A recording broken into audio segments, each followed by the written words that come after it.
কাজের বলে জানা যাচ্ছে। ফের থমকে যাওয়ার সম্ভাবনা 100 দিনের কাজে।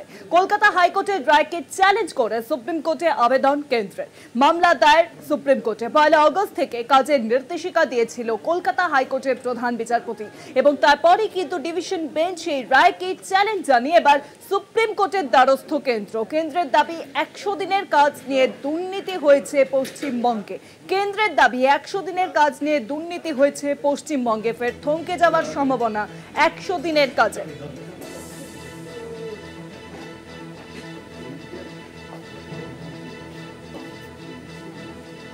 আরো জানাবেন নিউজরুমের সঙ্গে রয়েছেন আমাদের প্রতিনিধি পীযূষ কান্তি। পীযূষ দা, কলকাতা হাইকোর্টের প্রধান বিচারপতির ডিভিশন বেঞ্চের নির্দেশ ছিল 100 দিনের কাজ শুরু করতে হবে 1 আগস্ট থেকে।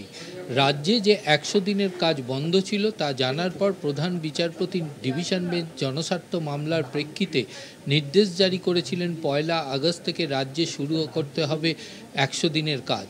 কিন্তু প্রধান বিচারপতির সেই রায়কে চ্যালেঞ্জ জানিয়ে এবার কেন্দ্রীয় সরকার দ্বারস্থ হলো সুপ্রিম কোর্টে। অর্থাৎ সুপ্রিম কোর্টে তারা মামলা দায়ের করে পরিষ্কার জানালো যে রাজ্যের 100 দিনের কাজের অর্থ নিয়ে যথেষ্ট দুর্নীতি হয়েছে, সেই কারণেই কেন্দ্রীয় সরকার অর্থ আটকে রেখে দিয়েছে। অডিট রিপোর্ট থেকে শুরু করে বিভিন্ন বিষয় ওই আবেদনে তুলে ধরা হয়েছে। সুপ্রিম কোর্টে এই মামলার শুনানি হবে, কিন্তু যেহেতু কলকাতা হাইকোর্টের নির্দেশের পরেও সুপ্রিম কোর্টে মামলা দায়ের হয়েছে, তাই আইনজীবী মহল মনে করছে এই মুহূর্তে এই 100 দিনের কাজ শুরু করা সম্ভব নয়।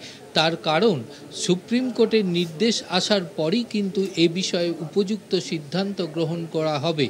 যদিও একাংশের আইনজীবী মহলের মতে এখনও পর্যন্ত শুধুমাত্র মামলা দায়ের হয়েছে, কেন্দ্রীয় সরকারের আবেদনের প্রেক্ষিতে সুপ্রিম কোর্টের তরফ থেকে কোনো অন্তর্বর্তীকালীন নির্দেশিকা জারি হয়নি।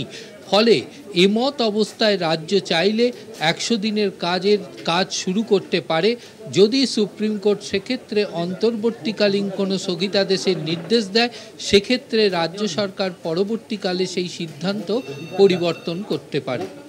অনেক ধন্যবাদ পীযূষ দা। নিউজরুমের সঙ্গে ছিলেন আমাদের প্রতিনিধি পীযূষ কান্তি।